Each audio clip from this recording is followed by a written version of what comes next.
The reality is mold's been around since the Earth started cooling. It's just a fungus. But what's really changed over time is the way we build. Homes are tighter, air spaces are tighter, and so there's more opportunity for moisture to get trapped. The more moisture there is, the more chance you're going to have mold. So the question really isn't what is mold, it's what do you do about it? We get that question an awful lot. Mold spores are everywhere. Wherever you're watching this video right now, there are mold spores in the air around you. So when mold spores find a combination of temperature and food source and moisture, they start growing. They can grow anywhere. You may remember when you were a kid, you may have had a bathroom that had mold growing in the corner because there wasn't a good enough exhaust fan in the bathroom. It can grow in a corner of a room behind a potted plant. It can grow in your car if your kids have spilled a pop in the back seat when they were drinking their Happy Meal. It can grow anywhere that those three conditions are right: temperature, food source, and moisture. If it has those, it's ready to go. Really, it comes down to allergic reactions. You probably know somebody who's allergic to penicillin. Well, penicillin is really just a mold. And so certain people are more allergic to certain kind of mold than others. But it has a wide range of symptoms that can come with it. It can be scratchy throat, it can be a sinus infection, it can be headaches. Any one of those are common occurrences to excessive exposure to mold and mold spores and microtoxins. Those are really the three things you're dealing with mold that cause health problems.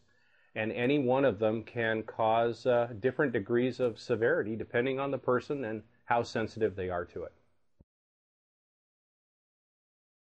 Well, typically the reason why mold is bad for buildings is it means there's a moisture problem. Again, mold really likes moisture. So if you have mold in the attic, you've got to do something to change the ventilation, change that environment, and then treat the mold.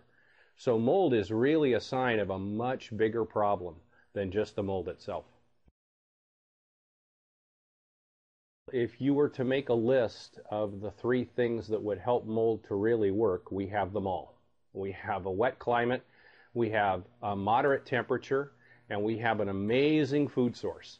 You can't go anywhere, drive anywhere in the woods and not see mold growing on some trees or some bark or some plant life. It is everywhere here. And many of us have had that experience where we've opened up a closet or moved some furniture in our house and have found mold growing on the drywall. The lack of air circulation and a great moisture source is the perfect environment for growing mold. One, we do a lot of it. It's not a new project.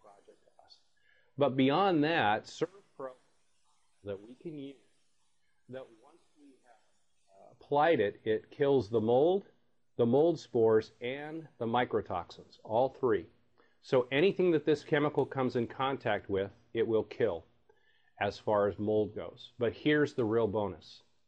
Within an hour after we've applied the product, there's no chemical residue left behind. So, in a condominium association or an apartment building, this means that we can treat the mold and you don't have to worry about any chemical residue left behind. This can create tremendous peace of mind for owners or tenants of the building because now they're not concerned about health issues that are related to the chemical that was used or the mold that was left behind.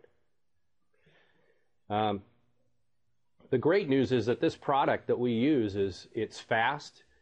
Typically, we can take care of the problem in a day, and now a roofing professional can come back in and make ventilation changes or do whatever repairs need to be done. And they're working in a safe environment. They don't have to deal with the mold spores anymore, the microtoxins, or the chemical left behind. No chemical residue. It's a phenomenal product. The reality is that because mold has had so much negative press, this can create some scenarios for building owners or management companies that can spin very quickly out of control.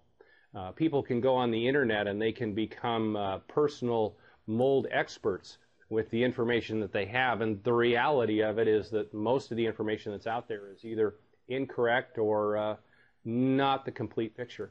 For instance, if you were to poll people and say, is black mold bad?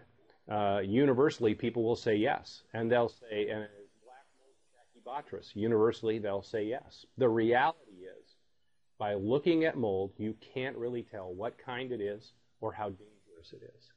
So, if you can find a product that will kill the mold, eliminating the mold spores, the microtoxins, and the residue, and leave no chemical residue behind, for everybody. And since it's cost effective, you really look like heroes to the people that are living in the building.